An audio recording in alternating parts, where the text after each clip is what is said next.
মানব জনম, সাদাত হোসাইন। পর্ব 3 থেকে 5। নানাবাড়িতে দিন 3 থেকেই ঢাকায় ফিরে যাবে বলে কথা দিয়ে এলেও নয়ন থেকে গেল দীর্ঘ সময়। ফতেরপুরে এখনো মোবাইল ফোনের নেটওয়ার্ক তেমন সুবিধাজনক নয়। তার উপর ইলেকট্রিকের পিলার বসলেও কি এক জটিলতায় তাতে আর তার বসেনি। ফলে সঙ্গে থাকা মোবাইল ফোনখানা ব্যবহার অযোগ্য হয়েই পড়ে রইল। তবে এর মধ্যেই দূরের গঞ্জে গিয়ে একবার মায়ের সঙ্গে ফোনে কথা বলে এসেছে নয়ন। মাকে জানিয়েছে তার ফিরতে আরও বেশ কিছুদিন দেরি হবে। সাপে কাটার ঘটনা থেকে সেরে উঠে নয়ন যেন গায়ের অনাস্বাদিত জীবনের স্বাদ শুষে নিতে লাগল। বৃষ্টিতে ভিজে ফুটবল খেলা, নৌকায় চরে বিলের শাপলা তোলা, মাছ ধরা, কলাগাছের ভেলায় ঘুরে বেড়ানো, এমন সকল আনন্দই উপভোগ করতে লাগল সে। সেদিন রঘু বয়াতিকে দিয়ে নানাবাড়িতে গানের আসরও বসাতে চাইল, কিন্তু এই কথা শুনে বাড়ির সকলেই স্তব্ধ হয়ে গেল। যেন নয়ন খুব ভয়ঙ্কর কিছু বলেছে। এসব অঞ্চলে গৃহস্থ বাড়ির উঠানে রাতভর গান বাজনার আয়োজন খুব স্বাভাবিক ঘটনা। তাহলে সবাই হঠাৎ এমন ভয়ে পেয়ে চুপসে গেল কেন? এই প্রশ্নের উত্তরও পাওয়া গেল। সমস্যা হচ্ছে তৈয়ব উদ্দিন খাঁ এসব পছন্দ করেন না। তিনি গল্প, কবিতা, গান বাজনা, নাচ কিছুই সহ্য করতে পারেন না। এই নিয়ে বাড়িতে ভয়ানক এক ইতিহাসও আছে। সেই ইতিহাসের মূল চরিত্র কিংবা কেন্দ্রবিন্দুও নয়নের মা কোহিনূর। কোহিনূরকে নিয়ে তখন ভীষণ দুশ্চিন্তা সকলের। তৈয়ব উদ্দিন খাঁ মেয়ের নানাবিধ অস্বাভাবিক আচরণের সন্ত্রস্ত, শঙ্কিত। সে কারণেই কিনাকে জানে খাঁ বাড়ির ইতিহাসে প্রথম মেয়ে হিসেবে কোহিনূরকে স্কুলে পাঠানোর ব্যবস্থা করলেন তিনি। তবে এজন্য কোহিনূরকে চোখের আড়ালও করতে হয়েছিল তাকে। ফতেরপুরে তখনও তেমন স্কুল মাদ্রাসা নেই। তাছাড়া কোহিনূরকে নিয়ে গায়ের মানুষের ভেতরও নানান অস্বস্তি, ফিসফিসানি, ভয় এর প্রভাব তার ওপরও পড়ছে। ফলে অনেক চিন্তাভাবনা করেই কোহিনূরকে তার নানাবাড়িতে পাঠিয়ে দেওয়া হলো। ভর্তি করানো হলো সেখানকার এক স্কুলে। তৈয়ব উদ্দিন খাঁ ভেবেছিলেন নানাবাড়ির ভিন্ন পরিবেশে থেকে পড়াশোনা করতে গিয়েও যদি কোহিনূরের অস্বাভাবিকত্ব কিছুটা কমে। তা কমল কিনা বোঝা গেল না। তবে সেখানে ক্লাস 8 অবধি পড়েছিল কোহিনূর। তারপর অদ্ভুত এক কারণে তার পড়াশোনা বন্ধ করে দিলেন তৈয়ব উদ্দিন খাঁ। স্কুলের হেডমাস্টার অমল বাবু কোহিনূরকে ভীষণ পছন্দ করতেন। তিনি একবার তৈয়ব উদ্দিন খাঁকে দীর্ঘ এক পত্র লিখলেন। পত্রের প্রথমাংশে লিখলেন, শ্রদ্ধাভাজন এসো, আপনার কন্যা কোহিনূর কেবল রূপেই নয়, গুণেও সমান গুণান্বিতা। তাহার হস্তাক্ষর মুক্তার ন্যায় জলজলে। ছড়া ও কবিতায় তাহার পারঙ্গমতা আমাকে বিস্মিত করিয়াছে। তাহার ছন্দ ও মাত্রাজ্ঞান প্রকৃতি প্রদত্ত। এর মধ্যেই সে এক আচমক কাণ্ড ঘটাইয়াছে। আমি নিজ উদ্যোগে তাহার একখানা ছড়া ফরিদপুর জেলার স্বনামধন্য এক পত্রিকায় পাঠাইয়াছিলাম। সেই ছড়া তাহার ছবি সমেত ছাপা হইয়াছে। আমি নিজে 20খানা পত্রিকা খরিদ করিয়া আনিয়াছি। ফরিদপুর শহরের নানা সাহিত্য পত্রিকা প্রকাশিত হয়, আলোচনা সভা হয়। আমার পরিকল্পনা রহিয়াছে আমি তাহাকে উপযুক্ত সাহিত্য সভাগুলোতেও লইয়া যাইব। এরপর পত্রে আরও দীর্ঘ বিবরণ ছিল। তৈয়ব উদ্দিন খাঁ সময় নিয়ে সেসব পাঠ করলেন। পত্রের শেষে এসে বেশ বর্ষর ধাক্কা খেলেন তিনি। সেখানে অমল বাবু ফুটনোট দিয়ে লিখেছেন, পুনশ্চ ভাবিয়াছিলাম আপনার নিকট প্রকাশ করিব না, কিন্তু কেমন অস্বস্তি হইতেছিল, তাই না বলিয়া পারিলাম না। আমি ইতিমধ্যেই 2বার কোহিনূরকে লইয়া ফরিদপুর গিয়াছিলাম। তাহাকে সাহিত্য সভায় অনেকের সহিত পরিচয় করাইয়া দিয়াছিলাম, যদিও সে কাহারও সহিত কোনরূপ বাক্যালাপ করে নাই। আশ্চর্য ব্যাপার হইল, সে স্কুলেও কাহারও সহিত কোনরূপ কথাবার্তা বলে না, শিক্ষকদের সহিতও না। তবে সে আমাকে অত্যধিক পছন্দ করে। আমিও তাহাকে আমার কন্যাসম স্নেহ করি। আপনি জানিয়া ব্যথিত হইবেন যে তাহার বয়সী আমার একমাত্র কন্যা অপলা জলে ডুবিয়া মৃত্যুবরণ করিয়াছে। কোহিনূরকে দেখিলেই আমার অপলার কথা স্মরণ হয়। তখন আমি আর নিজেকে সম্বরণ করিতে পারি না। মনে হয় সেই আমার অপলা। কোহিনূর আমাকে লইয়াও একখানা ছড়া লিখিয়াছে। সেই ছড়াতে সে আমাকে পিতা বলিয়া সম্বোধন করিয়াছে। তাহার সেই ছড়াখানা দেখিয়া তৎক্ষণাৎ আমার চক্ষু জলে সিক্ত হইয়া গিয়াছে। কি আচানক কাণ্ড, এই যে এখন সেই ছড়ার কথা আপনাকে লিখিতে গিয়াও আমার চক্ষু আবারও জলে পরিপূর্ণ হইয়া উঠিয়াছে। তৈয়ব উদ্দিন খাঁ কেন যেন এই ঘটনা সহ্য করতে পারলেন না। তার ভেতরে প্রবল রাগ আর অস্থিরতা তৈরি হল। এর কারণ হতে পারে দুটি। 1. তার অনুমতি ছাড়াই কোহিনূরকে 2বার ফরিদপুর নিয়ে যাওয়া। তৈয়ব উদ্দিন খাঁ তার জগতে একচ্ছত্র অধিপতি।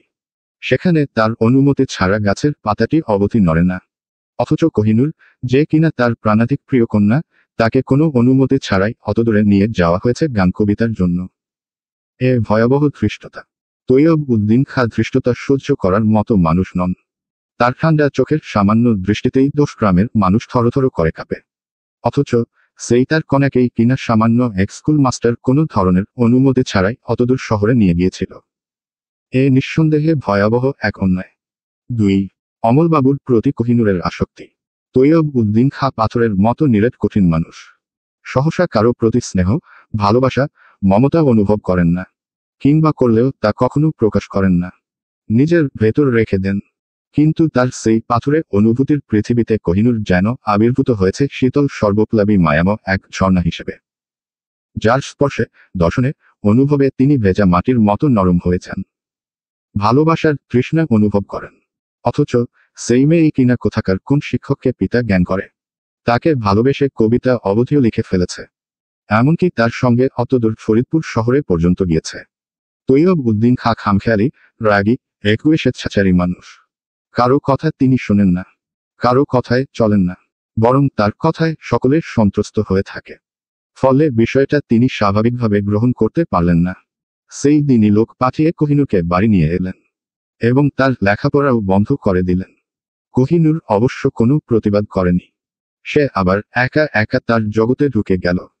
তবে দিন যত যেতে থাকল, তৈয়ব উদ্দিন খাঁ ততই আবিষ্কার করতে লাগলেন তার এই খামখেয়ালি সিদ্ধান্ত ভুল ছিল। কোহিনূর যেন আগের সেই কোহিনূর আর নেই। সে আগে পৃথিবীতে একজন মাত্র মানুষের প্রতি ভালোবাসা অনুভব করত, তার সঙ্গেই সখ্য ছিল, অন্য কারো সাথেই কথা অবধি বলত না সে। আর কোহিনূরের সেই একমাত্র প্রিয় মানুষটি ছিল তার বাবা, তৈয়ব উদ্দিন খাঁ। কিন্তু এই নতুন কোহিনূরের কাছে তিনিও যেন হয়ে রইলেন আর 10 জন মানুষের মতোই সাধারণ ও দূরের মানুষ। কন্যাতেষ্টায় বেকুল তৈয়ব উদ্দিন খাঁ কোহিনূরের এই আচরণ ও দূরত্ব মেনে নিতে পারছিলেন না। আবার তার কঠিন স্বভাবের কারণেই কন্যার প্রতি যে ব্যাকুলতা তিনি অনুভব করেন কিংবা যে অসহায়ত্ব তাকে সারাক্ষণ বিচলিত করে রাখে, তাও কারো কাছেই প্রকাশ করতে পারছিলেন না। ফলে প্রবল ব্যক্তিত্ববান, রাশভারী তৈয়ব উদ্দিন খাঁ যেন ক্রমশ ভেতরে ভেতরে ক্ষয়ে যাচ্ছিলেন, ধ্বংসিত হচ্ছিলেন অবর্ণনীয় যন্ত্রণায়। আর এসব কারণেই কি না কে জানে, প্রায়ই তিনি হুটহাট রেগে যেতে লাগলেন। এই অভ্যাসটি তার ছিল না, বরং তার গাম্ভীর্য, স্বল্প কথন ও রাশভারী শীতল আচরণেই চারপাশ সারাক্ষণ তটস্থ থাকত। খাঁ বাড়িতে তখন ফসল ওঠার মৌসুম। সেই মৌসুমে প্রতিবছর বয়াতি ডেকে রাতভর গান বাজনার আয়োজন করা হতো। জমি থেকে তোলা নতুন ধান স্ক্রুপ করে রাখা হতো বাড়ির বিশাল উঠান জুড়ে। হারিকেন কিংবা কুপির আলোয় সেই ধান রাতভর মাড়াই করা হতো। মহিলারা সার বেঁধে প্রকাণ্ড কুলায় ধান ছাড়ত। বয়াতিরা গান গাইত ফজরের আজানের আগ পর্যন্ত। চারদিকে কি অদ্ভুত সুন্দর উৎসব ভাব। গাঁয়ের লোকেরা সেই উৎসবে স্বতঃস্ফূর্তভাবে যোগ দিত। খাঁ বাড়ির উঠান ভরে উঠত কানায় কানায়। বাড়ির পেছনে বাঁশঝাড়ের কাছে হ্যাজাক জ্বালিয়ে মাটি খুঁড়ে বিশাল চুলা তৈরি করা হতো। সেই চুলায় আজদাহা সব পাতিলে রান্না করা হতো চাল ডাল মাংসের খিচুড়ি, সঙ্গে গামলা ভর্তি চালতার, আচার, বাটি ভর্তি পেঁয়াজ মরিচ। সেই খাবারের ঘ্রাণ ছিল নেশার মতন, আর স্বাদ যেন অমৃত। লোকেরা গান শুনতে শুনতেই গাছ থেকে কলাপাতা ছিঁড়ে নিয়ে লাইন ধরে খাবার সংগ্রহ করতে দাঁড়াত। তারপর জিভ পুড়ে গেলেও ওই আগুনগরম খাবারের নলা তুলে দিতে থাকত মুখে। ঝালে গরমে চোখে জল চলে এলেও রসনা তৃপ্ত করে আস্বাদন করত খাবারের প্রতিটি কণা। চেটেপুটে খাওয়া শেষে কলাপাতাটাকে দেখে মনে হতো সদ্য গাছ থেকে ছিঁড়ে আনা হয়েছে। চকচকে ঝকঝকে, যেন কোথাও খাবারের দাগ চিহ্ন পর্যন্ত নেই। সে কি আনন্দ, সে কি অভাবনীয় উদযাপন! এ যেন কেবল খাঁ বাড়ির অনুষ্ঠান নয়, সেই অনুষ্ঠান আয়োজন হয়ে উঠত সকলের। কিন্তু সেবার তৈয়ব উদ্দিন খাঁ হঠাৎই সেই গানের দলকে বললেন, তোমাদের গান গাইতে হবে না। আসছি যখন, তখন তোমাদের যা মজুরি তার ডাবল নিয়ে বিদায় হও। বলেই বয়াতির দলকে তিনি বিদায় করে দিলেন। সকলে ভেবেছিল দিন 2 বাদেই হয়তো আবার সব ঠিকঠাক হয়ে যা তৈয়ব উদ্দিন খাঁই হয়তো বলবেন বয়াতির দলকে খবর দিতে, গান বাজনার আয়োজন করতে। কিন্তু তা আর হলো না। খাঁ বাড়ির বহু বছরের পুরনো একটি প্রথা সেই দিনই চিরতরে লুপ্ত হয়ে গেল। এত বছর পর নিষিদ্ধ হয়ে যাওয়া সেই পুরাতন প্রথা যেন নয়ন আবার চালু করতে চাইল। সে রঘু বয়াতিকে খবর দিয়ে খবির খাঁর স্ত্রী তার বড় মামির কাছে গেল। বলল, মামি, আজ ভরা পূর্ণিমা, বহুদিন পরে মেঘ বৃষ্টিও নেই। রঘু বয়াতিকে খবর দিয়েছে, বয়াতির দলে লোকমোট 8 জন। তাদের খাবার ব্যবস্থা করতে হবে, পারবেন না। নাজমা বেগম যেন ধাক্কা মতো খেলেন। তার মুখ পাংশুবর্ণ হয়ে গেল। তিনি কাঁচুমাচু মুখে এদিক সেদিকে তাকাতে লাগলেন। তার ছোট ছেলে মনির তখন নদী থেকে এসেছে। তার কাঁধে জল। নদীতে মাছ ধরতে গিয়েছিল সে। তিনি তাকে বললেন, হে কি যন্ত্রণার মধ্যে আমি পড়লাম রে মনির। কেন, কি হয়েছে মা? মনির জিজ্ঞেস করলা। বলতো, এই বাড়িতে ওই বুড়োর হুকুম ছাড়া কিছু হয়। গাছের পাতাটি পর্যন্ত নড়ে না। আর ও কিনা রঘু বয়াতিরে নিয়ে আসতেছে গান বাজনার জন্য। ও মনির, আমি এসবের কিছু জানি না রে। তুই তোর বাপরে খবর দে। সে এসে যা একটা ব্যবস্থা করুক। আমি এই সবের মধ্যে নাই। মনির সহজ সরল নির্বিবাদী মানুষ। সে কবির খাঁর কাছে গিয়ে বলল, আব্বা, এই ঘটনা দাদাজান শুনলে তো বাড়িতে ভূমিকম্প হইটা চাইব। সবাই পিঠের ছাল তুইলা ফেলবেন দাদাজান। মনির ভুল কিছু বলেনি। সব শুনে কবির খাঁ চিন্তিত হয়ে পড়লেন। তার বয়স 7 ছুঁই ছুঁই। এই গায়ের চেয়ারম্যানও তিনি। তারপরও বাবার সামনে দাঁড়ালে তার হাত পা কাঁপে, বুক ধরফর করে। গলা শুকিয়ে আসে। ঠিকমতো গুছিয়ে কোথাও বলতে পারেন না। গুলিয়ে ফেলেন। অশীতিপুর বৃদ্ধ তৈয়ব উদ্দিন খাঁকে তিনি বাঘের মতো ভয় পান। শুধু তিনিই না, এখনো তার সামনে 10 গ্রামের লোক থরহরি কম্প হয়। সেখানে খা বাড়িতে নিষিদ্ধ হয়ে যাওয়া গানবাজনার আসর আবার শুরু করার কথা কিছুতেই বাবাকে বলতে পারবেন না তিনি। এ সম্ভব নয়। তার চেয়ে বরং নয়নকে যদি বুঝিয়ে সুচিয়ে থামানো যায়। হন্তদন্ত হয়ে বাড়িতে ঢুকেই থমকে দাঁড়ালেন কবির খাঁ। দহলিজ ঘরের সামনে তৈয়ব উদ্দিন খাঁ বসে আছেন। কবুতরদের ধান খাওয়াচ্ছেন তিনি। তার সঙ্গে এসকান্দার।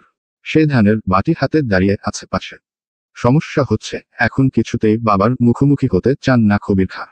আগে নয়নের সঙ্গে কথা বলতে চান। তারপর যা বলার বলবেন। কিন্তু বাবার দৃষ্টি এড়িয়ে ভেতর বাড়িতে ঢুকবেন কি করে? দহলিজ ঘরের ডান পাশে যে সরু রাস্তাটা আছে, সেখানে দিয়েই সন্তর্পণে ভেতরে ঢুকতে উদ্যত হলেন তিনি। তবে তাতে শেষ রক্ষা হল না তার। তৈয়ব উদ্দিন খাঁ আকস্মাৎ ডাকলেন, কবির। তার স্বভাবসুলভ বাজখাই কণ্ঠস্বর শুনে কবির খাঁ থমকে গেলেন। তারপর গুটি গুটি পায়ে বাবার কাছে এসে দাঁড়ালেন। তৈয়ব উদ্দিন খাঁ গম্ভীর গলায় বললেন, এত অস্থির হওয়ার কিছু নাই। যে আব্বা, নয়ন গান বাজনা করতে চাইলে করুক। রঘু বয়াতিরে আনতে চাইলে আনুক।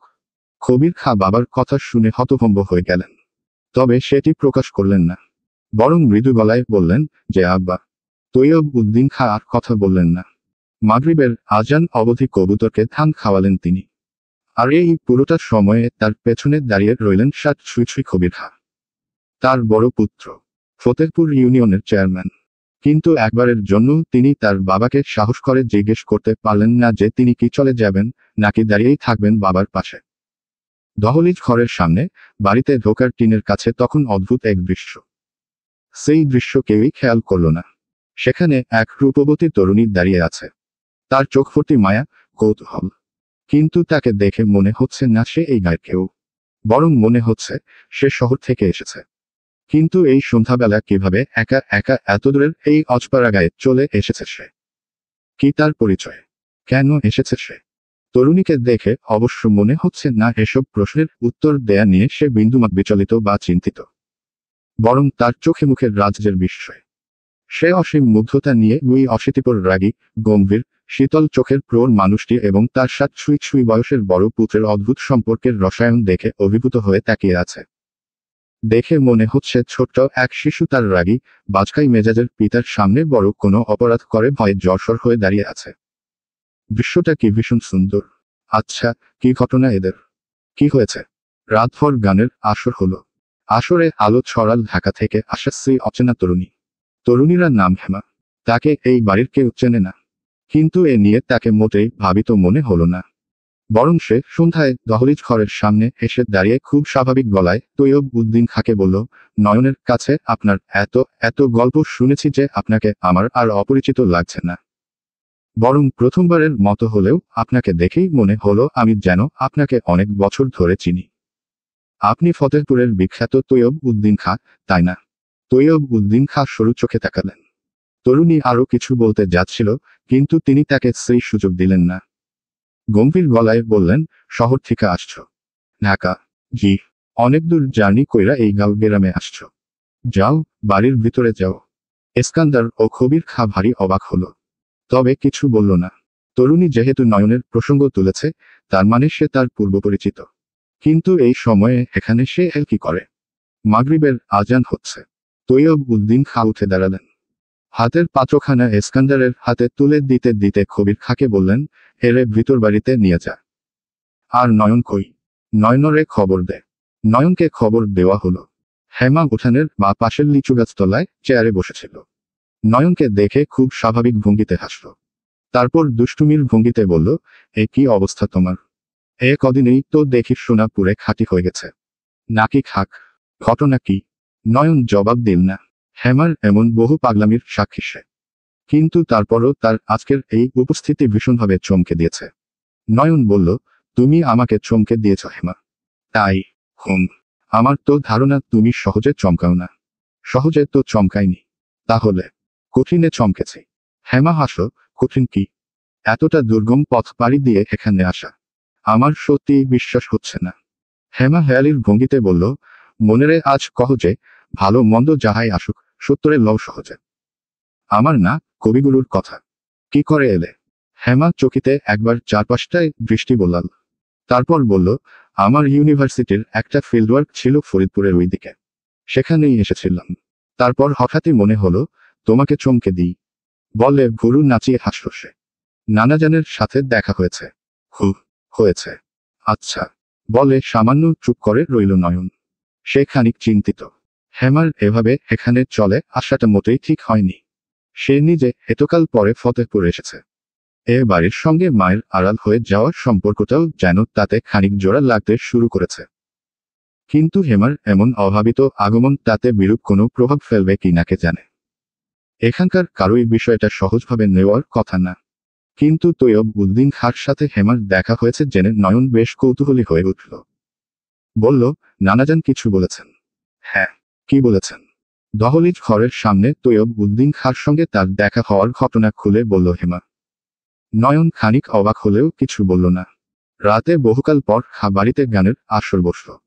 সেই আসর সকলের জন্য উন্মুক্ত। খা বাড়ির বিশাল মাঠের মতন বিস্তৃত উঠান লোকে লোকারণ্য। তবে শ্রোতারা যেন খানিক গুটিয়েই আছে। প্রতিটি গানের শেষে রঘু বয়াতির দলকে উচ্ছ্বাস প্রকাশ করে অভিনন্দিত করতে সাহস পাচ্ছেন না তারা। উঠানের পূর্বপাশেই তৈয়ব উদ্দিন খাঁর ঘর। অতিরিক্ত কোলাহলে তিনি না আবার ক্ষিপ্ত হয়ে ওঠেন। যদিও তিনি নিজ মুখেই এই আসরের অনুমতি দিয়েছেন। এই ঘটনায় সকলেই যুগপৎ বিস্মিত ও আনন্দিত। তবে সেই আনন্দের আবডালে চাপা আশঙ্কাও রয়েছে। তৈয়ব উদ্দিন খাঁ অবশ্য ঘর থেকে বের হননি। কবির খাঁ শেষ মুহূর্তে আরও একবার বাবার ঘরে গিয়েছিলেন। আসলেই তিনি গানের অনুমতি দিচ্ছেন কি না সে বিষয়ে পুরোপুরি নিশ্চিত হতে চাইছিলেন। তৈয়ব উদ্দিন খাঁ অবশ্য আগের মতোই গম্ভীর গলায় বলেছেন, একবার তো বললাম গান হোক। এই ছোট্ট বিষয় নিয়ে এত কথা বলনের তো কিছু দেখি না। সেই থেকে গানের আসর চলছে। এত বছর পর খা বাড়িতে গান করতে পেরে রঘু বয়াতিও ভারী খুশি। সে বিরামহীন গান করে চলেছে। যেন ভুলেই গিয়েছে যে তার আর সেই আগের বয়স নেই। একনাগারে 7-8খানা গান গিয়ে রঘু বয়াতি অনেকটাই দমে গেল। গান শুরু করলো তার দোহার আমজাদ মিয়া। কিন্তু আমজাদ মিয়ার গানে শ্রোতারা তেমন খুশি নয়। আসর কেমন ঝিমিয়ে পড়ল। শ্রোতারাও ক্রমশ ম্রিয়মান হয়ে পড়ছে। ঠিক তখনই হেমা উঠে দাঁড়ালো। অনেকগুলো হারিকেনের জলজলে আলোর মাঝখানে তাকে দেখতে লাগছে অপূর্ব রূপবতী এক কিশোরী। সে তার গাঢ় হলুদ ওড়নাখানা কোমরে গুজে দিতে দিতে আমজাদ মিয়াকে বলল, আমি লোকগান খুব বেশি শুনিনি, তবে আমার খুব প্রিয় একটি গান আছে। আনন্দ আইলো গো বালির বিনন্দিত মন, বালির ঘরে উদয় ওইসে পূর্ণিমা চান।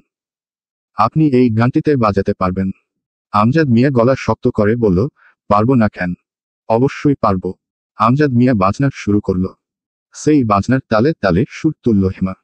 নয়ন অবাক চোখে তাকিয়ে রইল। হেমার গানের গলা ভালো, তা সে জানে। কিন্তু এই অচেনা অজানা অজপাড়া গায়ে হেমার মতো আপাদমস্তক শহরে এক তরুণী যে এই অপ্রচলিত গানে নিজেকে এমন নিবেদিত করে দেবে, তাকে ভেবেছিল। এ যেন অন্য কিছু। সে অপলক চোখে তাকিয়ে রইল। হেমা যেন অনাবিষ্কৃত নতুন কোনো মানুষ। হেমার গান শেষ হলো। কিন্তু কেউ কোনো কথা বলল না। হেমাও না। রঘু বয়াতি কেবল পাশ থেকে উঠে এসে কাপা গলায় বলল, মা জননীরে তো চিনলাম না। আপনের নাম কি গুমা? হেমা মৃদু হাসো, হেমা। আগে তো আপনেরে কোনোদিন দেখি নাই। খা বাড়ির কুটুম নাকি গোমা? হেমা মাথা নাড়াল। রঘু বয়াতি বলল, আরেকখান গান ধরবেন নিমা? হেমা সলজ্জ গলায় বলল, আমি তো এই গান ছাড়া আর পারি না। একবার ট্রেন স্টেশনে এক ভবঘুরে বাউল দলের কাছে গানটা শুনেছিলাম। কথা আর সুর এমন অদ্ভুত ছিল যে মাথায় গেঁথে গেল। তারপর বহু খুঁজে বের করলাম, আর তো জানি না। রঘু বয়াতি বলল, আপনি অন্য যেই গান পারেন তাই গান। আপনের গানের গলা ভালো। হেমা খানিক কি ভাবল, তারপর বলল, রবীন্দ্রসঙ্গীত গাই। কিন্তু হেমা কথা শেষ করতে পারল না। রঘু বয়াতি বলল, গান মা, আপনের যেইটা ভালো লাগে সেইটাই গান। হেমা চোখ বন্ধ করে বেশ খানিকক্ষণ চুপচাপ বসে রইল। আকাশের চাঁদ আর চারপাশের হারিকেনের নরম আলো মিলেমিশে তার ফর্সা মুখখানাকে অপরূপ মায়াময় এক বিভয় ভরিয়ে রাখল। হেমা খুব ধীরে দুহাত প্রার্থনার ভঙ্গিতে বুকের কাছে জড়ো করে গাইল, আজ জ্যোৎস্নারাতে সবাই গেছে বনে, বসন্তের এই মাতাল সুমিরনে। উপস্থিত শ্রোতাদের কাছে গানবাজনা বলতে যা বোঝায় তা মূলত রঘু বয়াতির গ্রামীণ লোকগান। তাতে বাজনা বাদ্য যেমন আছে তেমনি আছে দোহারদের শারীরিক নানান কসরত। তারা যেন আকস্মাৎ বাদ্য বাজনাহীন এই গানের তালটা ঠিক ধরতে পারছে না। কিন্তু হেমার গলায় কিছু একটা ছিল। চাঁদের আবছা আলোয় তার খালি গলায় গাওয়া গান বিষণ্ণ সুর হয়ে উপস্থিত দর্শকদের বুকের ভেতর এক অচিনপুরের গভীর বিষাদ ছড়িয়ে দিতে লাগল। হেমা থামতেই রঘু বয়াতি আবার গান ধরল। দর্শক শ্রোতারা আবার মেতে উঠল পরিচিত কণ্ঠ আর বাদ্যের তালে। কিন্তু এই সুযোগে সকলের অগোচরে হেমা বেরিয়ে এল বাইরে। অপার্থিব মায়াময় এক জোছনায় ছেয়ে আছে চারপাশ। সেই জোছনা গাছের পাতার ফাঁকগুলে পড়ছে মাটিতে, এঁকে দিচ্ছে নানান রকম নকশা। সে সেই জোছনার নকশার ভেতর দিয়ে হেঁটে এসে ঢুকে গেল বাড়ির দক্ষিণ দিকের বাগানের ভেতর। গত দিনে বৃষ্টি না হওয়ায় মাটির সাথে ভেজা ভাবটা এখন আর নেই, বরং অনেকটাই খটখটে শুকনো। হেমা যেখানে এসে দাঁড়ালো সেখানে দীর্ঘকায় এক চাম্বুল গাছ শটান দাঁড়িয়ে আছে। তারপর এই দিগন্ত প্রসারিত ফসলের মাঠ, সেখানে ভরা বর্ষার থই থই জল। সেই জল তিরতির করে কাঁপছে জোছনার আলোয় কম্পমান। সেই জলের ঢেউগুলো দেখে মনে হচ্ছে শিল্পীর কল্পনার তুলিতে আঁকা অবাক কোনো নকশা। হেমা সেই জলের ঢেউয়ের দিকে অপলক তাকিয়ে রইল। বিস্তৃত জলরাশির বুকে অসংখ্য ক্ষুদ্রাতি ক্ষুদ্র সেই ঢেউয়ের মাথায় চিকচিক করে জ্বলছে জোছনা। সেই জল আর জোছনায় ডুবে গিয়ে হেমা দীর্ঘকায় জাম্বুল গাছটায় হেলান দিয়ে দাঁড়িয়ে রইল দীর্ঘ সময়, স্থির অবিচল। তারপর হঠাৎ করেই আবিষ্কার করল তার গাল বেয়ে নেমে আসছে উষ্ণ জলের ধারা। কাঁদছে সে। কিন্তু কেন কাঁদছে? কি এমন দুঃখ তার, যে দুঃখের কথা সে কাউকে বলতে পারছে না? অচেনা অজানা এক গায়ের বিস্তৃত জলরাশির কাছে দাঁড়িয়ে এই অদ্ভুত অপার্থিব জল আর জোছনার কাছে এসে তাকে কেন এমন করে কাঁদতে হচ্ছে? কি এমন দুঃখ সে সযত্নে পুষে রেখেছে বুকের গহীন কোণে? কে জানে, হয়তো মানুষের গভীর দুঃখগুলো এমনই। সে তার পুরোটা জীবন জুড়েও জানে না কার কাছে সে তার সেই দুঃখের কথা কইবে, কার কাছে সুপে দিবে এই লুকানো একান্ত অনন্ত দুঃখ কথা। নয়ন যে কখন তার পেছনে এসে দাঁড়িয়েছে টেরি পায়নি হেমা। কাছেই কোথাও ডানা ঝাপটে উড়ে গেল নাম না জানা নিশাচর কোনো পাখি। তার শব্দে ঘুরে তাকালো হেমা। নয়নকে হঠাৎ দেখে কেমন আর্স্ট হয়ে গেল সে। তারপর নিজেকে সামলে নিয়ে বলল, তুমি এখানে? গান শেষ। নয়ন জবাব দিল না, স্থির তাকিয়ে রইল হেমার চোখে। হেমা খানিকটা সামনে এসে তার মুখোমুখি দাঁড়ালো। তারপর বলল, চলো ভেতরে যাই। সবাই কি ভাববে? কিছুই ভাববে না, বলে হাসল নয়ন। কিছু ভাববে না? অবাক গলায় বলল হেমা। উহু, কেন? নয়ন খানিক সময় নিয়ে কি ভাবল। তারপর বলল, নানাজান আমার মাকে অসম্ভব পছন্দ করেন। পৃথিবীতে আর কোনো বাবা তার মেয়েকে এতটা ভালোবাসেন কি না আমার জানা নেই। তবে নানাজান হলেন সেই মানুষ যিনি সারাক্ষণ তার চারপাশের মানুষের ওপর রাগ, ক্ষোভ, ক্রোধ প্রকাশ করেন, কিন্তু কখনোই ভালোবাসা প্রকাশ করতে পারেন না। এই ধরনের মানুষের বাইরের দিকটা হয় শুকনো, খটখটে, কঠিন। সবাই কেবল সেটাই দেখে, কিন্তু তাদের বুকের ভেতর লুকিয়ে থাকা মমতাটা কেউ দেখতে পায় না। এটা কেন বলছো? মা তো বহু বছর এখানে আসে না, নানাজানের সঙ্গে কোনো যোগাযোগও নেই। তাই এতকাল পর আমাকে কাছে পেয়ে নানাজান কি করবেন ভেবে পাচ্ছেন না। না হলে বাড়িতে গান বাজনা করে সেই সাধ্যকার। তারপর ধরো, এই যে তুমি, একটা অচেনা অজানা মেয়ে এভাবে এখানে এলে, অথচ কেউ কিছু বলল না। বিষয়টা ভাবতে পারো। এই ঘটনায় যদি আমি না হয়ে অন্য কেউ যুক্ত থাকতো, তাহলে এতক্ষণে এ বাড়িতে তুলকালাম ঘটে যেত। বলে সামান্য থামল নয়ন। তারপর মৃদু হেসে বলল, সুতরাং এখানে আমরা রাত পার করে দিলেও কেউ কিছু বলবে না। আমি তো বলার কথা কিছু বলিনি নয়ন। তাহলে? বলেছি ভাবার কথা। মানে? মানে, বলা না হয় আটকানো যায়, কিন্তু ভাবনা আটকানোর কি কোনো উপায় আছে? নয়ন হঠাৎ গম্ভীর গলায় বলল, কি হয়েছে তোমার? কি হবে? পাল্টা প্রশ্ন করল হেমা। সেটাই তো জানতে চাইছি। এই যে এমন হুট করে গ্রামে চলে এলাম, তাই। উহু, এমন করে আসাটা তোমার জন্য অস্বাভাবিক কিছু না। কিন্তু কোথাও যেন কিছু একটা গরমিল। হেমা হাসো, গরমিল? তুমি গরমিল টের পাও? খুব পাই। কিভাবে পাও? না পেলে গানের আসর ছেড়ে তোমাকে খুঁজতে খুঁজতে এখানে চলে আসতাম। এটা তো খুব সামান্য ঘটনা। স্বাভাবিক, সহজ। আমাকে হঠাৎ দেখতে না পেলে তুমি তো খুঁজবেই। এই সহজ গরমিল সকলেই টের পায়। কিন্তু জটিল আর অদৃশ্য গরমিলগুলো সবাই টের পায় না। তুমি পাও? নয়নের পাল্টা প্রশ্নের সাথে সাথেই জবাব দিন না হেমা। সে দীর্ঘ সময় চুপচাপ দাঁড়িয়ে রইল। যেন স্তব্ধ সময়। কাছে কোথাও শুকনো পাতায় সরসর শব্দ তুলে নেমে গেল নিশাচর কোনো প্রাণী। জলের ভেতর টুপ করে শব্দ তুলল কোনো মাছ। সেই শব্দের উৎস হতে অজস্র ঢেউ ছড়িয়ে পড়তে লাগলো জলে। তারপর আবার মিলিয়ে গেল। হেমা সেই মিলিয়ে যাওয়া ঢেউয়ের দিকে তাকিয়ে খুব নরম কিন্তু স্পষ্ট গলায় বলল, হ্যাঁ, পাই। কি পাও? জটিল অদৃশ্য গরমিল। কেমন সেটা? হেমা দীর্ঘশ্বাস ফেলে প্রসঙ্গ পাল্টাল, তুমি কি আপাতত আর ঢাকায় ফিরবে না? ঢাকায় ফিরব না কেন? জানি না। তবে আমার কেন যেন মনে হচ্ছে তুমি এখানে এমনি এমনি আসনি। কোনো বিশেষ উদ্দেশ্যে এসেছ। এবং সেজন্য তুমি এখানে দীর্ঘ সময় থেকে যাবে। নয়ন যেন এই কথায় খানিক চমকাল। বলল, এমন কেন মনে হচ্ছে? হয়তো আমার বোঝার ভুল বলে। বলল হেমা।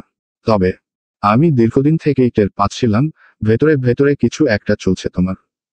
প্রথম প্রথম ভাবতাম তুমি নিজ থেকেই আমাকে বলবে। কিন্তু বললে না। এরপর জিজ্ঞেস করলাম, তাও বললে না। এড়িয়ে গেলে। তখন বুঝলাম, তুমি বিষয়টি নিয়ে আমার সঙ্গে কথা বলতে চাও না। এই কারণে পরে আর ইচ্ছে করেই খাটাইনি। ফুরফুরে হাওয়ায় কাঁধের ওপরের চুলগুলো এসে বারবার মুখ ঢেকে দিচ্ছিল হেমার। সে খানিক থেমে আলগোছে মুখের ওপর থেকে চুলগুলো সরাল। তারপর বলল, প্রত্যেকটা মানুষের নিজের খুব একার আলাদা একটা জগৎ থাকে। সেই জগতে সে ছাড়া আর কারোই কোন প্রবেশাধিকার থাকে না। আমি তাই তোমার সেই জগতে অনধিকার প্রবেশ করতে চাইনি। বলে দুপা সামনে এগিয়ে জলের কিনারে দাঁড়ালো সে। তারপর বলল, কিন্তু তোমার ফাইনাল পরীক্ষার আগ থেকেই তুমি হঠাৎ অস্থির হয়ে যাচ্ছিলে। তোমাকে আগে কখনো ওভাবে রাগতে দেখিনি আমি। কিন্তু সেই তুমি হুটহাট রেগে যেতে থাকলে। যার তার সঙ্গে যখন তখন দুর্ব্যবহার করতে শুরু করলে। আর কেমন অন্যমনস্ক হয়ে থাকতে সব সময়। ফোনে কথা বলার সময়ও কেবল একা আমি বলে যেতাম। প্রথম প্রথম বুঝতে পারতাম না যে তুমি আমার কথা শুনছ না। পরে বুঝলাম যে তুমি কেবল ফোন কানে চেপে ধরে বসে থাকো। কিন্তু কিছুই শোনো না। কারণ তুমি তখন অন্য কিছু ভাবতে। আর সেই অন্য কিছুতে তুমি এতটাই ডুবে থাকতে যে চারপাশের আর কিছু তোমার চোখে পড়ত না। তখন তোমার জন্য কি যে অস্থির লাগতো আমার। কিন্তু কিছুই করার ছিল না। কারণ তুমি প্রতি মুহূর্তে একটু একটু করে এত বেশি দূরে চলে গিয়েছিলে যে আমার একার পক্ষে ওই দূরত্ব ডিঙানো কিছুতেই সম্ভব ছিল না। ফুস করে দীর্ঘশ্বাস ছাড়ল হেমা। আর তারপর আমাদের সম্পর্কটাই যেন কেমন হয়ে গেল। সংকুচিত হয়ে গেল পরস্পরের জায়গাগুলো। হেমার কাঁধের উপর দিয়ে নয়ন একদৃষ্টিতে তাকিয়ে আছে সামনের বিস্তৃত জলরাশিতে। তাকে দেখে মনে হচ্ছে না সে এই পৃথিবীর কোথাও আছে। বরং মনে হচ্ছে সে এখনো ডুবে আছে অন্য কোনো জগতে। ঘুরল হেমা। তারপর বলল, আসলে কি জানো, আমরা আমাদের পাশাপাশি ছিলাম কেবল, কিন্তু কখনোই কাছাকাছি ছিলাম না। অথচ সম্পর্কে পাশাপাশি থাকার চাইতেও ওই কাছাকাছি থাকাটাই সবচেয়ে বেশি জরুরি। এই কথায় চোখ তুলে তাকালো নয়ন। তবে কথা বলল না। হেমাই বলল, কিন্তু পাশাপাশি থাকা তোমার আমার মধ্যে বিশাল এক দূরত্ব তৈরি হয়েছিল। জানো তো, যে কোনো সম্পর্কেই অদৃশ্য ওই দূরত্বটাই সবচেয়ে বেশি ভয়ঙ্কর। আমি বুঝতে পারছিলাম, কিছু একটা সারাক্ষণ ঘুমপোকার মতো তোমাকে কাটছে। আমি সারাক্ষণ সেটি জানতে চাইতাম। বুঝতে চাইতাম। কিন্তু তুমি কিছুতেই আমাকে বলতে না। বরং আমাদের মাঝখানে ক্রমশ শক্তিশালী অদৃশ্য একটা দেয়াল তৈরি করে দিলে তুমি। আর আমার একার পক্ষে ওই দেয়াল টপকানোর সাধ্য ছিল না। হেমা থামলেও কথা বলল না নয়ন। তাকিয়ে রইল নির্নিমেষ। একটা অস্বস্তিকর নীরবতা যেন আষ্টেপৃষ্ঠে জড়িয়ে ধরছিল তাদের। হেমা নয়নের কাঁধ ছুঁয়ে বলল, তুমি আমাকে শুনতে পাচ্ছ নয়ন? নয়ন ধীরে মাথা নাড়াল, শুনছি। আমি তোমায় বিরক্ত করছি না তো? নয়ন আবারও মাথা নাড়ল, না। হেমা এক পা এগিয়ে এসে নয়নের গা ঘেঁষে দাঁড়ালো। তারপর প্রায় ফিসফিস করে বলল, জগতের প্রতিটি মানুষই তার বুকের ভেতর একান্ত নিজস্ব কিছু কষ্ট বয়ে বেড়ায়। সেই কষ্ট সে আর কারো কাছেই বলতে চায় না, কিংবা পারে না। কারণ সে জানে, তার ওই কষ্ট বুঝবার ক্ষমতা সে ছাড়া আর কারো নেই। আর কেউ তার ওই অনুভূতি ছুঁতেও পারবে না। হয়তো কারণেই হাজার মানুষের ভিড়েও মানুষ আসলে দিন শেষে একাই, তাই না? নয়নের কি হলো কে জানে। সে আচমকা হেমাকে জড়িয়ে ধরল। তারপর কাঁদতে লাগলো শিশুর মতন। হেমা মুহূর্তকাল স্থবির দাঁড়িয়ে রইল। তাকে জড়িয়ে ধরে কাঁদতে থাকা এই মানুষটাকে সে আগে কখনো দেখেনি। তার সঙ্গে পরিচয়ের দীর্ঘ 6 বছরেও না। কি এমন গোপন দুঃখ এই মানুষটার? কি হয়েছে তার? হেমা জানে না। তবে সে দুহাতে শক্ত করে নয়নকে তার বুকের সঙ্গে জড়িয়ে রাখল। আচ্ছা, ক্রন্দনরত এই মানুষটাকে জড়িয়ে ধরে সে নিজেও কি কাঁদছে? কেন কাঁদছে? হেমা চলে গেল পরদিন ভোরেই। তারপরের নিস্তরঙ্গ বেশ কিছুদিন শেষে আবার খানিক তরঙ্গায়িত হলো নয়নের সময়। সেদিন বিলকুরানির হাট। ফতেরপুর থেকে যন্ত্রচালিত নৌকায় ঘণ্টা 2 পথ। আর সকল এলাকা থেকে বিলকুরানি বেশ উন্নত। সেখানে ইলেকট্রিসিটি চলে এসেছে। বাজারে দোকানপাট, ব্যবসা বাণিজ্য বেড়েছে। ফলে দূরদূরান্ত থেকে আসা নানা রকমের ক্রেতা বিক্রেতায় সারাক্ষণই সরগরম হয়ে থাকে হাট। কবির খাঁর ছোট ছেলে মনিরকে সঙ্গে করে নিয়ে এসেছে সে। নয়ন শুনেছে এখানে ফোনের নেটওয়ার্কও অল্প বিস্তর পাওয়া যায়। তাছাড়া বন্ধ হয়ে যাওয়া ফোনের চার্জেরও ব্যবস্থা করা যাবে। তা হলো, মায়ের সঙ্গে কোথাও হলো। কোহিনূর বানু ফোন ধরেই বললেন, তুই কবে আসবি? তা তো জানি না মা। জানি না মানে কি? নয়ন জবাব দিল না। কোহিনূর বানুই বললেন, তুই আমাকে বল তো তুই কি চাইছিস? আমি তো কিছু চাইছি না মা।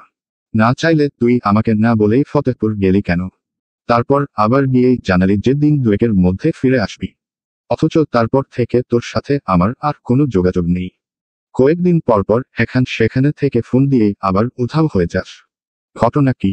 ফতেহপুরে যে ফোনের নেটওয়ার্ক নেই, ইলেকট্রিসিটি নেই, এটা তুমি জানো না? তুই আসবি কবে সেটা বল। জানি না মা। নির্বিকার ভঙ্গিতে বলল নয়ন। আমার গ্রাম খুব ভালো লেগে গেছে। আমি সিদ্ধান্ত নিয়েছি, খারাপ না লাগা অবধি আমি এখানেই থেকে যাব। কোহিনূর বানু কিছু একটা বলছিলেন, কিন্তু নয়ন সেটা শুনল কি না বোঝা গেল না। কারণ তার চোখ আটকে গেছে বর্ষর এক জটলায়। জটলার মাঝখানে দাঁড়িয়ে আছে আব্দুল ফকির। তার হাতে ফনা তোলা এক সাপ। আরেকটা সাপ গলায় ঝুলছে। দৃশ্যটা ভয়ানক। তবে সেই ভয়ানক দৃশ্য দেখার জন্যই নয়ন উৎসুক হয়ে পড়ল। সে তড়িঘড়ি করে মাকে বলল, মা, এখন রাখি, পরে কথা বলবো। কোহিনূর বানুকে আর কিছু বলার সুযোগ না দিয়ে ফোন কেটে দিল সে। তারপর ছুটল। আব্দুল ফকির ততক্ষণে বসে পড়েছেন। তার গলায় এবার 2টো সাপই ঝুলছে।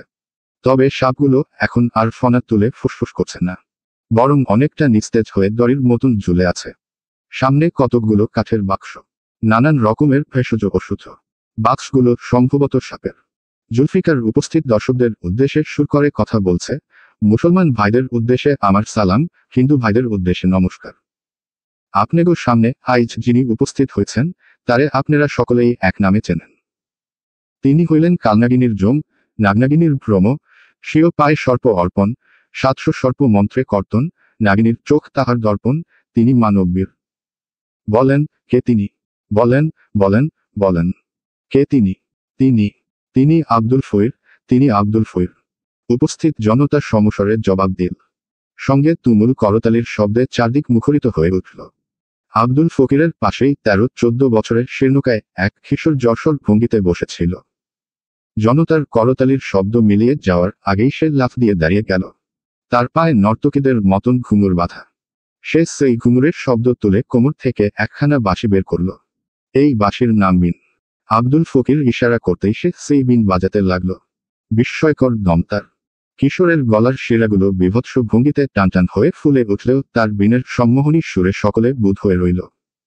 আব্দুল ফকির নিস্তেজ গোখরা সাপ দুটোকে তার গলা থেকে নামিয়ে মাটিতে রাখলেন। তারপর বাম হাতখানাকে মুঠো করে সাপের মুখের কাছে নিয়ে গেলেন। তার 2 হাতের সবগুলো আঙুল জুড়েই বড় বড় আংটি।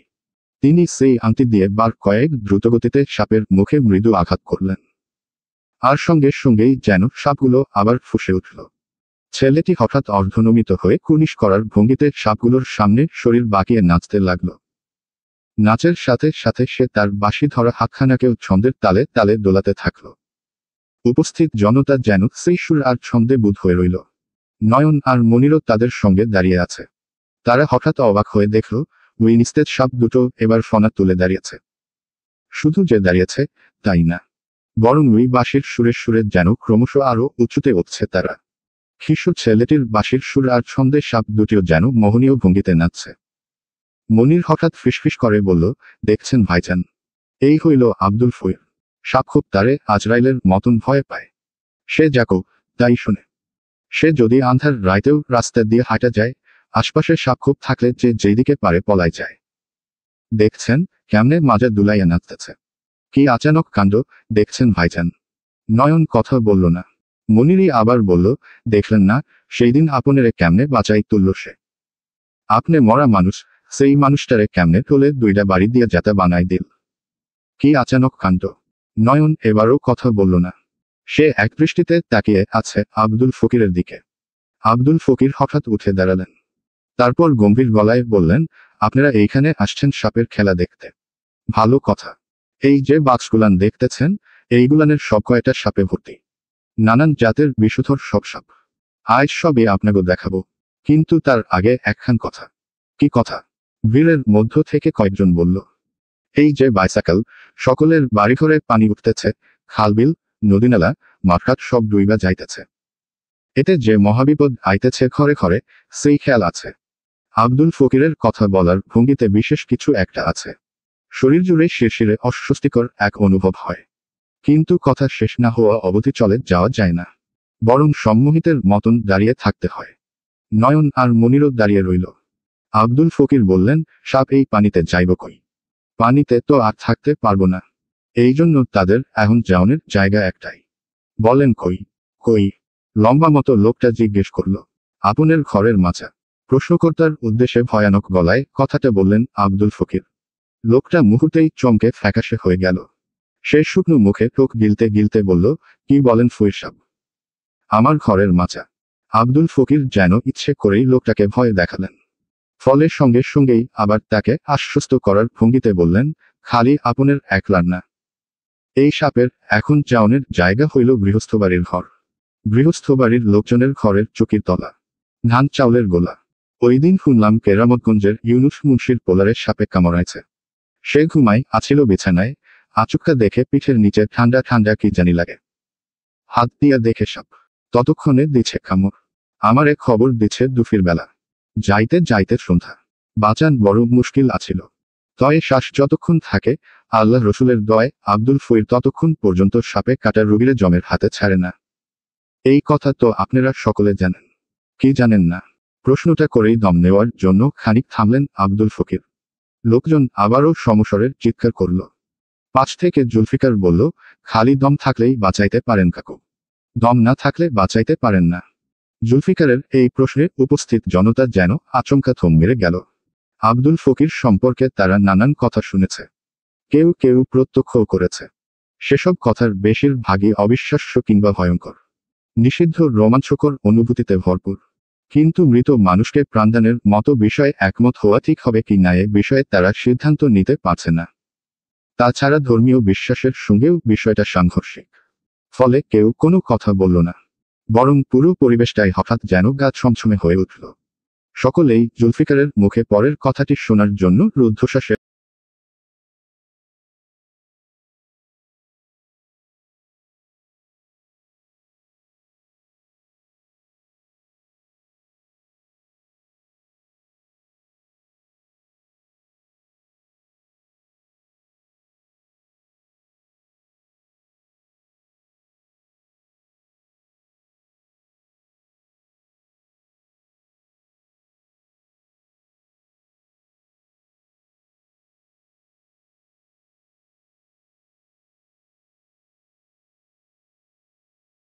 অপেক্ষা করতে লাগলো।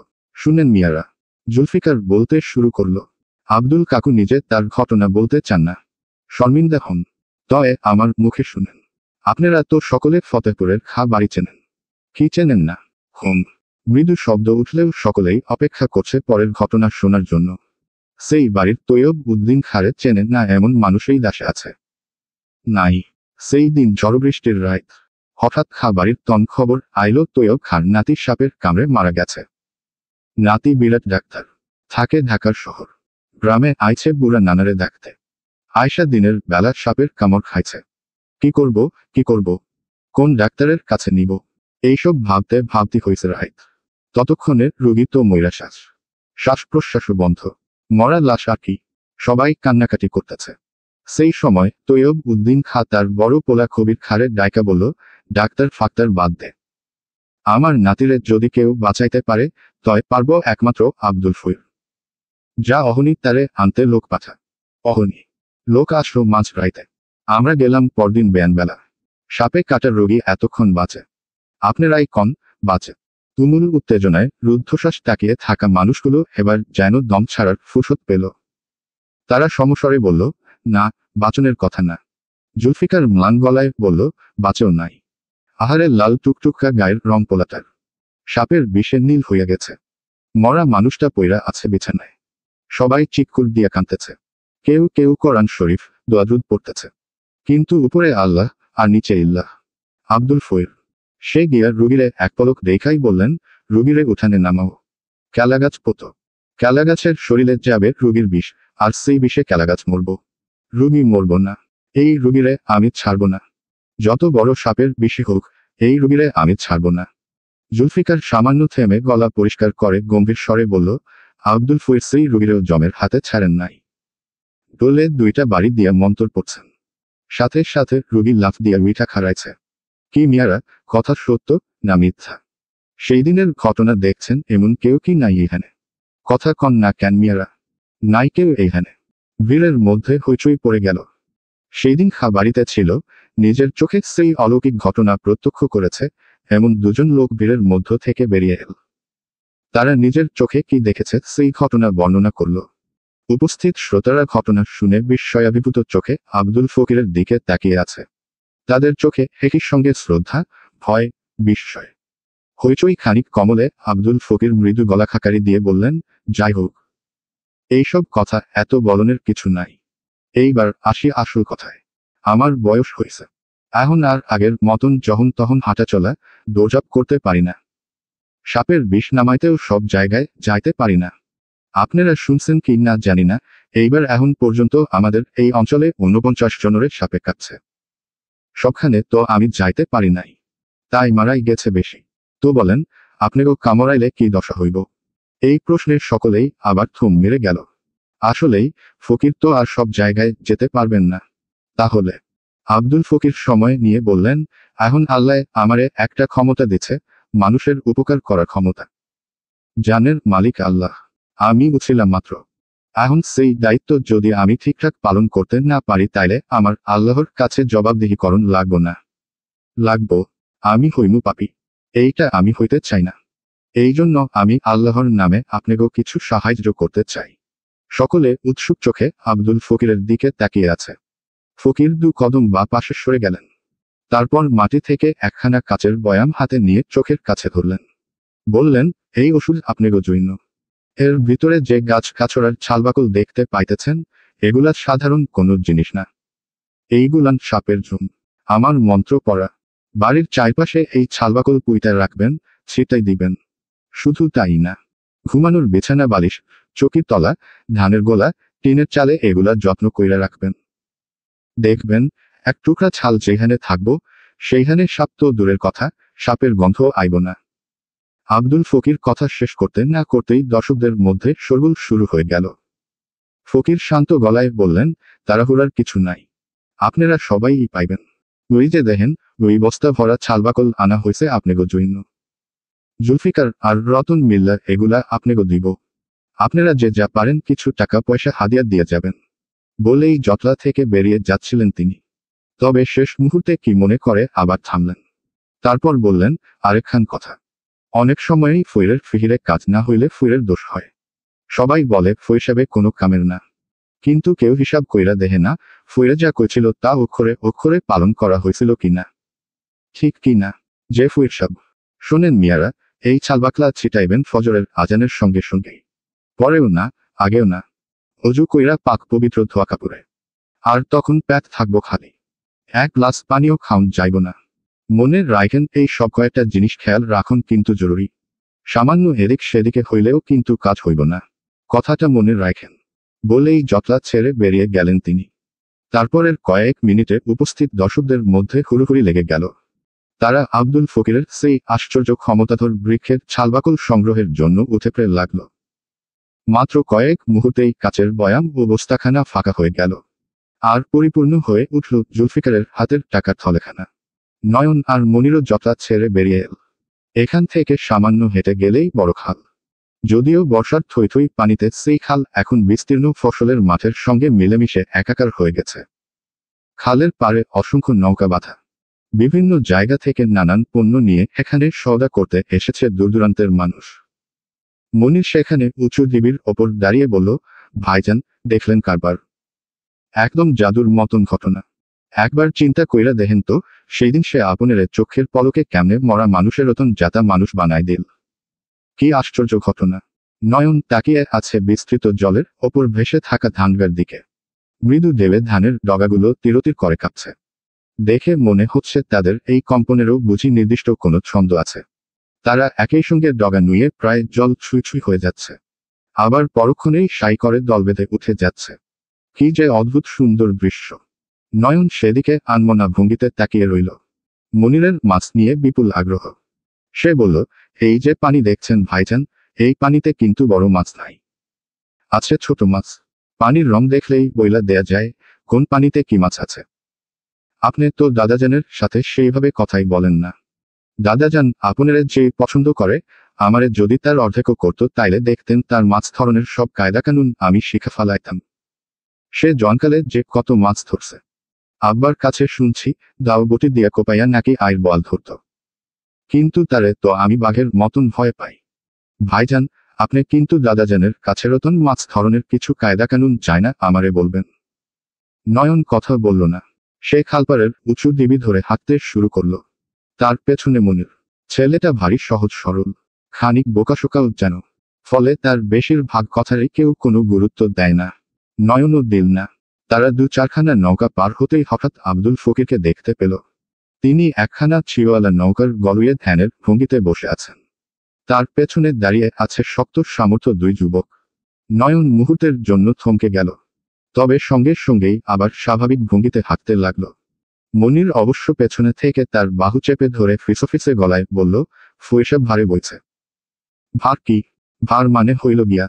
মনির যেন সঠিক শব্দটা খুঁজে পাচ্ছিল না। তবে বেশ কিছুক্ষণ পর সে বলল, ধ্যান আছে না? ধ্যান? হুম। ফুয়ের সাপ ধ্যানে বসছে। ধ্যানে বসলে ওনার সঙ্গে জিন পরিদের কন্টাক্ট হয়। এই দিনের বেলাতে এত মানুষের ভিড়েও জিন পরি আসবে। ওনার কাছে আসবে। উনি যেইখানে বলবেন সেইখানেই আসবে। ওইগুলার মাধ্যমেই তো উনি অনেক আগাম খবরাখবর জানতে পারেন। ওহ! বলে তাকিয়ে রইল নয়ন। আব্দুল ফকির মুদিত চোখের নৌকার গলুয়ে স্থির বসে আছেন। তার গলায় এখনো একজোড়া ভয়াল দর্শন সাপ ঝুলে আছে। নৌকার সামনে আবারও কৌতূহলী মানুষের ভিড় বাড়তে শুরু করেছে। তার পেছনে দাঁড়িয়ে থাকা যুবক দুজন নৌকা থেকে নেমে এসে দুপাশে হাত প্রসারিত করে খানিকটা জায়গা নিয়ে দাঁড়ালো। যেন আসন্ন ভিড় থেকে আব্দুল ফকিরকে রক্ষা করার আগাম প্রস্তুতি।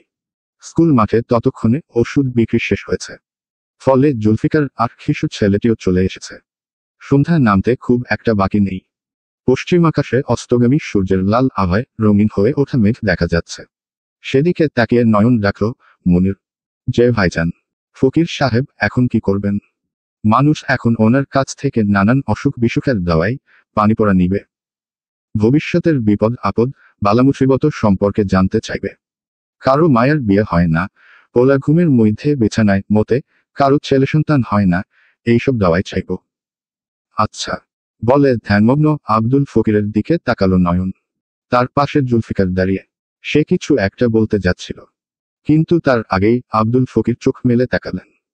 এবং অদ্ভুত ব্যাপার হলো, এই এত এত মানুষের ভিড় থেকেও তিনি চোখ মেলে সোজা দূরের এই উঁচু ডিবির ওপরে দাঁড়ানো নয়নের দিকেই তাকালেন। তারপর হাত নেড়ে ইশারায় কাছে ডাকলেন। তার মুখে হাসি। নয়ন কিছু সময়ের জন্য কিংকর্তব্যবিমূঢ় হয়ে রইল। সে বুঝতে পারছিল না সত্যি সত্যি কি আব্দুল ফকির তাকে ডাকছেন নাকি অন্য কাউকে। মনির অবশ্য চাপা উচ্ছ্বাস আর কিছুটা ভয় মিশ্রিত গলায় বলল, ভাইজান, ফুয়ে সাহেব আপনেরে ডাকে। আমাকে কেন ডাকবে? চলেন গিয়ে শুনি। আপনেরে সে বাঁচাইল, কিন্তু সেদিন আপনের সঙ্গে তো তার কোনো কথাবার্তাই হইল না। সে আপনের এত বড় একটা উপকার করল আর আপনি তার সাথে কথা বলবেন না? তা অবশ্য ঠিক বলেছিস মনির, বিড়বিড় করে বলল নয়ন। লন লন গিয়া দেখি উনি কি কো। আরেকখান কথা, ফুয়ে সাহেবও কিন্তু জানে কোথায় কোন মাছ বেশি থাকে। এইটা উনি পানির মধ্যে তাকাইলেই ইউস্ট দেখতে পায়। আপনি কিন্তু এই সুযোগে একটু কায়দাটা জানা লইবেন ভাইজান। নয়ন কথা বলল না। সে তাকিয়ে আছে নিচে খালের দিকে নেমে যাওয়া ঢালের দিকে। জুলফিকার রুই খাল ধরেই উঠে আসছে। সে কাছে এসে যতটা সম্ভব নরম গলায় বলল, আসসালামু আলাইকুম। আপনি ফতেহপুর খায়গো বাড়ির নাতি না? তৈয়ব উদ্দিন খান নাতি নয়ন। নয়ন মাথা ঝাঁকাল, জি। কি ভাগ্য দেখেন, বিগলিত স্বরে বলল জুলফিকার। আপনের সাথে আপনের নানাজানের বাড়ি তো বৈশা কথা বলনের সুযোগ হইল না, কিন্তু এই এত দূরের পথে আয়সা হইয়া গেল। দেখেন কপাল, এই জন্যই কো, ভাইগে থাকলে জুইটা যায়, না থাকলে খুইটা খায়। নয়ন কথা বলল না। সে তীক্ষ্ণ চোখে জুলফিকারের চোখের দিকে তাকিয়ে আছে। জুলফিকার বলল, ফুয়ে সাহেব আপনের সাথে একটু কথা বলতে চান। তার এক পায়ের সমস্যা, আঙুল নাই। বহু আগে কাটা পড়ছিল, এই জন্য ঢাল বাইয়ে উঠা আসতে পারে নাই। না হইলে সে নিজেই আসতো আপনের কাছে। নয়ন যেন এবার কিছুটা বিব্রত হল। বলল, না না, ঠিক আছে, আমি আসছি বলে মনিরের হাত ধরে সতর্ক ভঙ্গিতে ঢাল বেয়ে নামল সে। এতক্ষণে মানুষের শোরগোল, ভিড় আরো বেড়েছে। সকলেই আব্দুল ফকিরের সঙ্গে কথা বলতে চায়, কিন্তু আব্দুল ফকির ততক্ষণে নৌকার ছুঁয়ের ভেতরে ঢুকে গেছেন। নয়ন আর মনিরকে নিয়ে নৌকায় উঠল জুলফিকার। বিশাল বড় নৌকা, ভেতরে সাপের বিষ নামানো থেকে শুরু করে নানান জিনিসপত্র। আব্দুল ফকির নয়নকে দেখে সালাম দিলেন। তারপর বললেন, আপনি এখন কেমন আছেন বাজান? নয়ন মৃদু মাথা ঝাঁকিয়ে বলল, জি ভালো আছি। আপনের কথা বহু শুনছি। আপনি খাবারের নাতি, বিরাট বড় ডাক্তার। এই অঞ্চলে অবশ্য এখন দূরদূরান্ত থেকে অনেক ডাক্তারই আছেন, কিন্তু আমাগো নিজেগো তো কোনো ডাক্তার আছিল না। আপনি হইলেন গিয়া আমাগো নিজেগো ডাক্তার। এই জন্য আপনের কথা শুইনাই পোড়ানটা জুড়াই গেছিল বাঁচান বলে সামান্য থামলেন আব্দুল ফকির। তারপর বাটা থেকে একখানা পান মুখে পুড়তে পুড়তে বললেন, আপনেরে দেখনের বহু শখ আছিল। সেই শখও মিটল, কিন্তু তখন তো আপনি আছিলেন না। জমে মানুষে টানাটানি, এই জন্য আপনের সাথে তখন আর কথাবার্তা হইল না। আল্লাহর কি কুদরত, আইজ এখানে আপনের সাথে কথা বলনের সুযোগ আল্লাহ তাআলা কইরা দিলেন। আব্দুল ফকির কথা শেষ করার সঙ্গে সঙ্গেই আচমকা হাত বাড়িয়ে নয়নের হাতখানায় মুঠোয় চেপে ধরলেন। তারপর বললেন, তা বাজান, আপনারা কি এইখানে ফতেহপুর থেকে নিজেগো নাও লইয়া আইছেন, না খ্যাপের নাওয়ে আইছেন? আব্দুল ফকিরের হাত শক্ত, খসখসে। সেই হাতের স্পর্শে নয়নের সারা শরীর কেমন শিরশির করে উঠল। একটা অচেনা, অদ্ভুত অনুভূতি। সে আলতো করে হাত ছাড়িয়ে নিল। ছুঁয়ের বাইরে দাঁড়ানো মনির সেখানে থেকেই জবাব দিল। বলল, আমরা বাড়িতে কাউরে বইলা আসি নাই। হাটবার তো ফতেহপুর থেকে অনেক মানুষ ট্রলার ভাড়া কইরা এইখানে আসে, আমরা তাদের সাথে আসছি। মনিরের কথা শুনে আব্দুল ফকির যেন স্বস্তি পেলেন।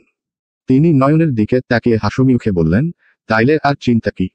আমাগো নাও তো ফতেহপুরের উপর দিয়াই হোসনাবাদ যাইব। আমাগোর সঙ্গেই চলেন, আপনেগো ফতেহপুর নামাই দিয়া যাব। নয়ন কিছু বলার আগেই মনির গলা চড়িয়ে উচ্ছ্বসিত ভঙ্গিতে বলল, তাইলে তো খুবই ভালো হয় ফুয়ে সাহেব, খুবই ভালো হয়। জুলফিকার বাইরে থেকে মাথা নিচু করে ছুঁয়ের ভেতর উকি দিল। তারপর বলল, নাও তো ছাইরাই দিছি কাকু, লোকজনের যে ভিড় বাড়ছিল, সামলানোই দায় হইয়া গেছিল। আব্দুল ফকির মৃদু হাসলেন। তারপর নয়নকে বললেন, বাজান, নাও তো ছাইরাই দিছে, আপনের অসুবিধা নাই তো? নয়নের কেমন অস্বস্তিকর এক অনুভূতি হচ্ছিল। তারপরও সে মাথা নাড়িয়ে বলল, না না, অসুবিধার কি আছে। নাও ততক্ষণে বিলকুরানির হাটত ছাড়িয়ে অনেকটা পথ এগিয়ে এসেছে। ফুরফুরে হাওয়ায় বড় পাল তুলে দেওয়া হয়েছে। তরতর করে এগিয়ে যাচ্ছে নৌকা। নৌকার দুই পাশে ধবধবে সাদা কবুতরের মতন শাপলা ফুল ফুটে আছে। নয়নের পাশেই ছুঁয়ের গায়ে খোপ কেটে একখানা ছোট জানালাও বসানো হয়েছে। সেই জানালায় তাকিয়ে নয়ন বলল, আমি কি একটু বাইরে গিয়ে দাঁড়াতে পারি? আব্দুল ফকির আবারও বিগলিত হাসলেন। তারপর বললেন, যে বাজান, যে মনে করেন এইটা আপনার নিজের নাও, আপনার যা মন চায় করতে পারেন। নয়ন আর কিছু বলল না। সে উঠে নৌকার গলুয়ে এসে দাঁড়ালো। ধীরে অন্ধকার নেমে আসছে। আজ কি অমাবস্যা? নয়ন এইসব চাঁদ তারার হিসাব জানে না। তবে তার কেন যেন মনে হলো আজ অমাবস্যাই। নৌকার ছাদে সেই দুই যুবক আর জুলফিকারের সঙ্গে বসে আছে মুনির। তাদের মধ্যে তুমুল আড্ডা জমে উঠেছে। নয়ন আবছা অন্ধকারে দাঁড়িয়ে দিগন্ত বিস্তৃত জলরাশির দিকে তাকিয়ে কি ভাবছিল। তার কি মন ভার, কিংবা অজানা কোনো আশঙ্কায় ক্রমশ জবুথবু হয়ে যাচ্ছে সে? নয়ন জানে না। তবে তার ভাবনাগুলো আজকাল যেন হাওয়াই মিঠাইয়ের মতো হয়ে যাচ্ছে। ছুতে গেলেই হঠাৎ মিয়ে হয়ে যায়। নয়ন মাথা নিচু করে গলুয়ের ভেতর ঢুকতে যাবে, ঠিক সেই মুহূর্তে ধাক্কাটা খেলছে। ক্রমশ গাঢ় হয়ে আসা অন্ধকারে কেউ একজন দাঁড়িয়ে ছিল তার গা ঘেঁষে। সে ঘুরতে যেতেই হঠাৎ তার শরীরের ধাক্কায় অন্ধকারের নৌকার পাটাতনে সশব্দে ছিটকে পড়ল সে। চট করে কিছু বুঝতে না পেরে প্রথমে ভয় পেয়ে গিয়েছিল নয়ন। তবে সঙ্গে সঙ্গেই নিজেকে সামলে নিল সে। পকেট থেকে মোবাইল ফোনখানা বের করে আলো জ্বালাল। তারপর তটস্থ ভঙ্গিতে গিয়ে আব্দুল ফকিরকে ধরল। তিনি অবশ্য স্বাভাবিক ভঙ্গিতেই উঠে বসলেন। তারপর বললেন, বাম পায়ে তেমন বল পায় না। হাত পায়ের আসল বল থাকে আঙুলে। আঙুল না থাকলে বলও থাকে না। তার উপর বয়সও হয়েছে। সারা জীবন দৌড় ঝাঁপ কইরা বুড়া বয়সে আয়সার শরীর হয়েছে পলকা কাঠির লাহান। হালকা হাওয়া বইলেও লড়ে চড়ে। আপনার পায়ে আঙুল নেই। ডাইন পায়ে আছে, বাম পায়ে নাই। বলে মাথার ওপরে জ্বলতে থাকা হারিকেনের আলো খানিক বাড়ালেন আব্দুল ফকির। তারপর নিজের বা পায়ের নাগরার জুতোখানা খুলে ফেললেন। নয়ন এতক্ষণে খেয়াল করল, বা পায়ের প্রায় 1/3 নেই তার। পায়ের পাতার সামনের দিকটা যেন বিভৎস ভঙ্গিতে উৎপেতে থাকা কোনো প্রাণী এখনই ঝাঁপিয়ে পড়বে শিকারের ওপর। নিজের ডাক্তার হওয়া সত্ত্বেও এই অদ্ভুত রহস্যময় আলোয় আব্দুল ফকিরের পায়ের ওই ভয়ঙ্কর আদল দেখে নয়নের কেমন অস্বস্তি হতে লাগল। সেই অস্বস্তির ভেতর কি কিছুটা ভয়? খানিক ভাবল সে। হতে পারে এমন গা ছমছমে পরিবেশের জন্য দায়ী। এখানে ইলেকট্রিসিটি নেই। জনমানবহীন এক বিলের মাঝখানে অমাবস্যার মতো ঘুটঘুটে অন্ধকারে হারিকেনের আলোয় সে নৌকায় বসে রয়েছে ভয়ঙ্কর এক সাপুরের সাথে। সেই নৌকাভর্তি কিলবিল করছে জ্যান্ত সব সাপ। এমন পরিস্থিতিতে ভয় পাওয়াটা অস্বাভাবিক নয়। সে যতটা সম্ভব নিজেকে স্বাভাবিক রেখে বলল, কি হয়েছিল আপনার পায়ে? আপনি তো ডাক্তার, আপনিই বলেন। ঠান্ডা গলায় বললেন আব্দুল ফকির। দেখে মনে হচ্ছে কেটে ফেলার চেষ্টা করা হয়েছিল, কিন্তু চেষ্টা সফল হয়নি। তবে মারাত্মক জখম অবস্থায় পায়ে পচন ধরেছিল। আর ভালো চিকিৎসাও হয়নি। ফলে ক্ষত কোনোভাবে সারলেও এই বিভৎস অবস্থা আর এড়ানো যায়নি। আব্দুল ফকির বেশ খানিকক্ষণ চুপ করে বসে রইলেন। তারপর হঠাৎ শব্দ করে হাসলেন।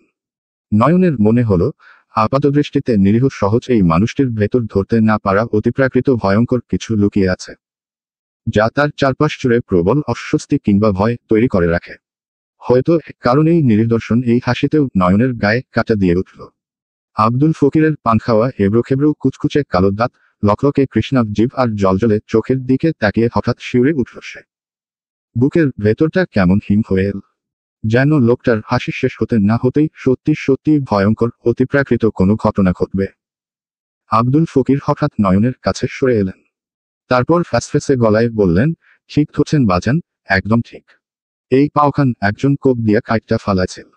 সে চাইছিল রাইতের আন্ধারে আব্দুল ফকিরের কল্লাখান কাইটটা ফেলতে। বারবার চেষ্টা কইরাও পারে নাই।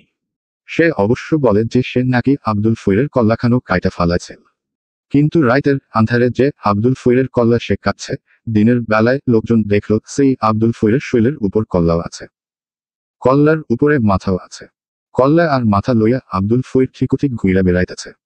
হা হা হা বলেই আবারও সেই লম্হসুক শব্দ তুলে সাপের মতন হিসহিসে স্বরে হাসলেন আব্দুল ফকির। নয়নের প্রচণ্ড অস্বস্তি হচ্ছে। মনে হচ্ছে এই অন্ধকারে তার চারপাশে অসংখ্য ভয়ঙ্কর সাপদ ওত পেতে আছে। মুহূর্তেই তারা দলবেঁধে ঝাঁপিয়ে পড়বে। কিন্তু নয়ন তার জায়গা থেকে এক চুলও নড়তে পারবে না। সে স্পষ্ট টের পাচ্ছে, পাথরের মতো ভার হয়ে আছে তার শরীর। আব্দুল ফকির হঠাৎ তার মুখ নিয়ে এলেন নয়নের মুখের কাছে। পচা বোটকা গন্ধে পেট গুলিয়ে উঠল নয়নের। সে ঝট করে মুখ সরিয়ে নিল। আব্দুল ফকির আবারও সাপের মতো হিসহিসে গলায় বললেন, একবার রাইতে ঘুমের মধ্যে রামদায়ের এক কোপে আব্দুল ফকিরের কল্লা আলাদা কইরা ফালানো হইল। শুধু যে আলাদাই কইরা ফালানো হয়েছিল তাই না, সেই কল্লা অন্ধকারেই লইয়াও যাওয়া হয়েছিল। কিন্তু বেয়ান বেলা সকলে দেখল আব্দুল ফই শৈলের উপরে কল্লা লইয়া ঘুরতাছে। হা হা হা, কি বাজান, ঘটনা শুই না কি বুঝতেছেন? ঘটনায় কোনো প্যাচোছো আছে, আছে কোনো প্যাচোছো। নয়নের হঠাৎ কি যে হলো, সে পিছলে সরে গেল পেছনে। নৌকার ছুঁয়ের বেড়ার সাথে থেকে না যাওয়া অবধি পেছাতেই থাকলো, যেন আব্দুল ফকিরের ওই আগুনের গোলার মতন ধুকধুকে চোখ আর লকলকে জিভ থেকে নিজেকে বাঁচাতে চায় সে। আব্দুল ফকির রক্তহীন করা কণ্ঠে বললেন, ডরাইলেন নি বাঁচান, ডরাইলেন, চলবে।